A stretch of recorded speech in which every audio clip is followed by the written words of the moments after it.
Hey guys, thanks for watching Weddings by Cled. Have you ever wondered what happens at a wedding reception or where to begin planning it? Well, on today's Wedding Planning 101, we're going to talk about just that, the reception.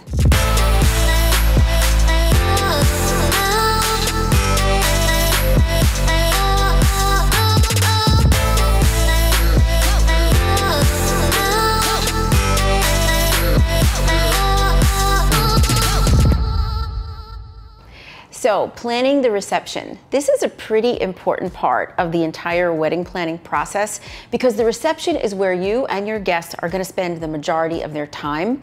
So before we can actually get into the ins and outs of planning the reception and all the details, you have to decide what kind of reception you're going to have. So we're going to break down the 3 most common types of receptions, and I'm going to help you decide which one is best for you and why.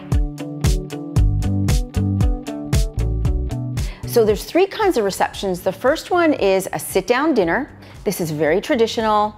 The second kind is a buffet dinner. And the third kind is food stations. So those are the 3 main kinds. There's other kinds of receptions. There's breakfast receptions and late night receptions, but we're going to talk about the 3 most common ones. So the sit-down dinner. This is probably the most formal and most traditional type of wedding reception. It is based around the dinner service. So the timing of it has to flow really well. And this goes for all receptions. I mean, the start of the reception really matters because the food has to get served in a timely manner. You want the food to be served hot. So this all goes back to when you're planning your picture taking. And this all goes back to having the perfect wedding day timeline. Now we talk about the timeline specifically in other episodes, but I'm just gonna say that that's important in all the types of receptions. So leading up to the sit-down dinner reception, this is something you want to consider your guests. Now, are your guests people that are going to be comfortable sitting at a table with others? And I highly suggest having a seating chart and deciding beforehand where everyone's going to sit.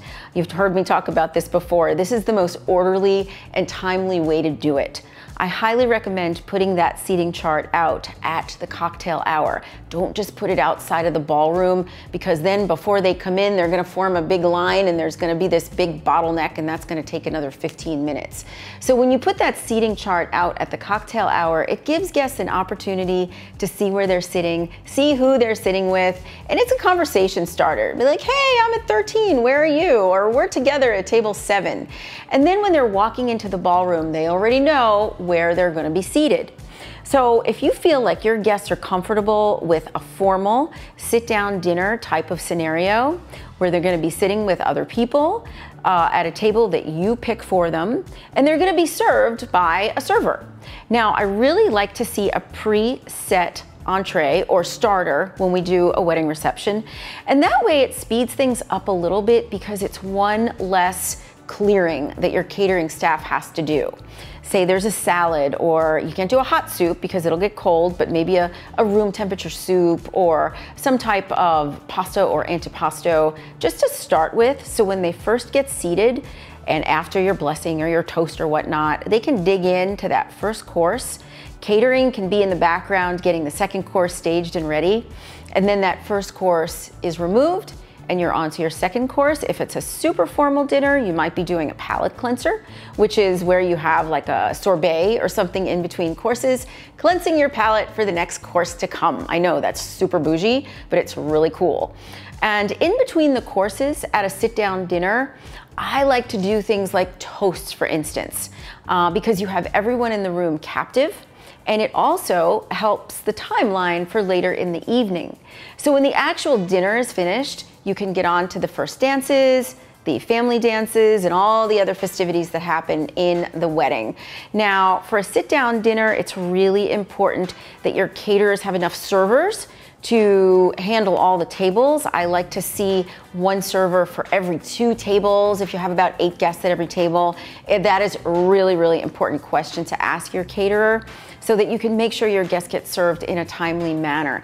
A sit-down dinner should take about 90 minutes, no more than 2 hours. If it takes more than 2 hours, you're getting far into the reception and it's taking up too much time, because you want to have a good at least hour and a half for dancing time towards the end.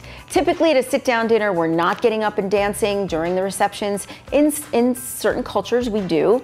But I don't like to see people on the dance floor while the dinner is getting cold. So it's good to just get that meal over with and on to the next thing at the reception. So the second kind of reception that is actually quite common is the buffet dinner. Now the buffet dinner is where you have your guests. I like to see them with a seating chart at specific seats, because in this type of reception, everyone still has to have a seat, because it's like a sit-down dinner, you just get it yourself. Now here are some of my opinions around a buffet dinner. If the room is really big, like right now I'm kind of in the middle of a setup at my venue, the Penthouse, and we have a pretty long room here. So when we do a buffet dinner at the Penthouse, I like to see 2 identical buffet stations on each side of the room. Now if it's a really big venue or a really large group, 3 or 4 identical stations. Why? Because when table 1 is finished and table 26 is just getting their food, that's no bueno. So if we have more stations around the room that completely mirror one another, that way we can be calling 2, 3, or 4 tables at once to go up to the buffet. Because the worst thing about a buffet, if it's not done right, is here again, when table 26 is sitting there with their mouth watering, watching table 3 or 4, and they're all finished. So it's really important to make sure that your planner or whoever's designated or your catering staff is calling tables to go up in a timely manner and in a way so that when they get up to go to the buffet table, there's not a really, really long line. And another thing that can prevent that is having them go to the buffet on both sides of the table and helping themselves, or having the server stand behind the buffet table, because that can really facilitate the service of the food. A good, well-done buffet dinner shouldn't take more than about 90 minutes. Here again, just like a sit-down dinner, so we can get on to the fun of the reception. Now the third type of reception is the stations reception. And I think this kind can be a lot of fun, but there's definitely a strategy around setting up this type of reception. People love this type of reception in theory. I have a lot of couples that come to me and say, we want to have everybody moving. We don't want to have 100% seating. We want to have everybody having a good time. So let me just give you a little disclaimer on that. Before you decide you want to have that type of reception, you really have to know your guests. Are your guests going to come and be okay with that? And some groups, some cultures are okay with going to an event and not having a seat. Some people like to have a landing pad. Some people like to have a place to put their purse, to put their coat. So you really want to think about, are your guests going to be comfortable with that type of reception? Now, if they are, it can be a lot of fun. But I don't think everybody really understands how this type of reception works. Number one, if you're having a stations reception, you don't need a cocktail hour. To me, a cocktail hour says that we are moving into something else. We're having cocktails and we're gonna move into something else and we're gonna sit down and have a meal. So that's not happening at a stations reception. A stations reception, you can have the food come out at different times during the evening. You can start out with lighter foods, but there's no going in from one space to another. You come into the space, there's no big reveal. You come into the space and everything's already set up. That's something to think about as well. You don't need a cocktail hour, and a lot of people do that, and it just confuses guests. Another thing you really want to consider during a stations type reception is to make sure that your food stations are strategically placed around the room. I like to call it divide and conquer. So that if there's one big buffet area, people are just gonna line up. People naturally line up. So to keep people from lining up, place your stations all around your venue and have some of them be round. You can have some satellite stations so that people can approach them from all sides. You want to do everything you can not to form a line. Now your catering staff and your planning staff can actually intercept when they see people start forming lines and say, hey, the pasta station's over there, or there's a build your own taco station over there. No need to form lines. And then another thing with the station's reception is keeping that upbeat vibration of the evening. Now that's the reason people want to do this style of reception. They say they don't want people glued to chairs during the course of the evening. Well, then don't give them chairs. Don't give them a tablescape with lots of round tables and seats around them. Because when guests see that type of thing, they're gonna think this is my seat for the evening and this is where I'm gonna eat.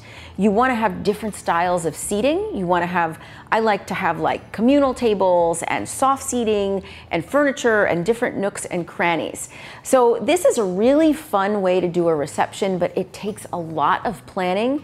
There's an art to it, and I really recommend having a planner or a caterer who is well schooled in this type of reception. Okay, so now that you know about the 3 most common types of receptions, you need to sit down, talk about this, decide what are our guests going to be most comfortable with. Is it the sit down, the buffet, or the station's reception? So once you've decided that, then you can start thinking about the details. You can't even really do the decor or talk about the decor until you know what style reception you're gonna have. So what else happens at a wedding reception? Now, we just kind of touched on the actual dining and the food. Now you can go super traditional and you can do all the things that brides do, like you can have your bouquet toss and you can have your first dance and you can have your family dances. Some people do games, some people do toasts. So those are all the kind of things that you want to talk to your planner about. But I think that when you're writing your timeline or your planner's writing your timeline, you want to make sure that the dinner and the dining takes place in a really timely manner. More importantly, with the sit-down dinner and the buffet, so you can get on to all those other fun things. With the station's reception, you can kind of incorporate them in throughout the evening.